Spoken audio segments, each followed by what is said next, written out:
नमस्कार दोस्तों, स्वागत है आपका आज की स्टोरी में। दोस्तों, अगर आप इस कहानी को अंत तक ध्यान से सुनेंगे तो आपको इस कहानी से बहुत कुछ सीखने को मिलेगा। यानी मस्त रहने का मूल मंत्र क्या है, तुम्हें यह पता चल जाएगा। बहुत समय पहले गंगा नदी के किनारे एक पीपल का पेड़ था। पहाड़ों से उतरती गंगा अपने पूरे वेग से बह रही थी। अचानक पेड़ से दो पत्तियां नदी में गिर गईं। एक पत्ता एक कोण पर गिरा और एक पत्ता सीधा गिरा। जो पत्ता एक कोण पर गिरा हुआ था वह जिद पर अड़ गया और बोला कि आज चाहे कुछ भी हो जाए, मैं इस नदी को रोक कर रहूंगा। चाहे इसके लिए मुझे अपनी जान ही क्यों ना गंवानी पड़े, मैं इसे आगे नहीं बढ़ने दूंगा। वह पत्ता जोर जोर से चिल्लाने लगा कि रुक जाओ, तुम्हें गंगा में आगे नहीं जाने दूंगा। लेकिन नदी अभी भी बह रही थी। नदी को पता भी नहीं था कि कोई पत्ता उसे रोकने की कोशिश कर रहा है। इधर पत्ते की जान खतरे में थी। वह लगातार संघर्ष कर रहे थे।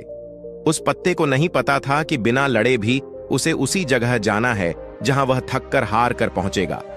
लेकिन अब और तब के बीच का समय उनके लिए दुख और दुख का समय बन गया था।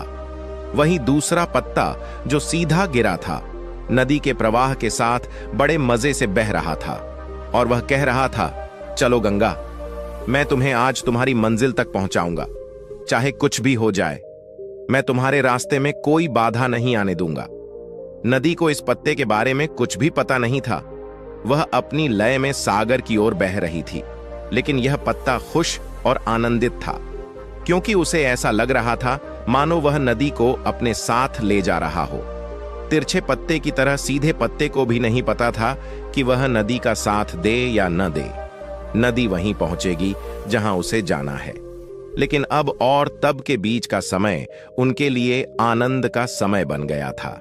जो पत्ता नदी से लड़ रहा था उसके पास जीतने का कोई रास्ता नहीं था, और जो पत्ता नदी के साथ बह रहा था उसके पास हारने का कोई रास्ता नहीं था।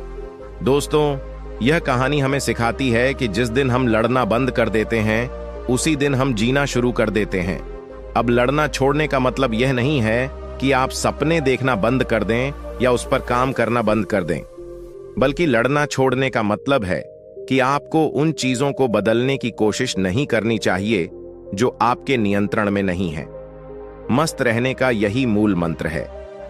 दूसरों को बदलने की कोशिश में अपना जीवन बर्बाद मत करो, बल्कि खुद को बदलो। तो दोस्तों, मुझे उम्मीद है कि आपको यह कहानी जरूर पसंद आई होगी। ऐसी ही और कहानी सुनने के लिए हमारे चैनल को सब्सक्राइब जरूर करें।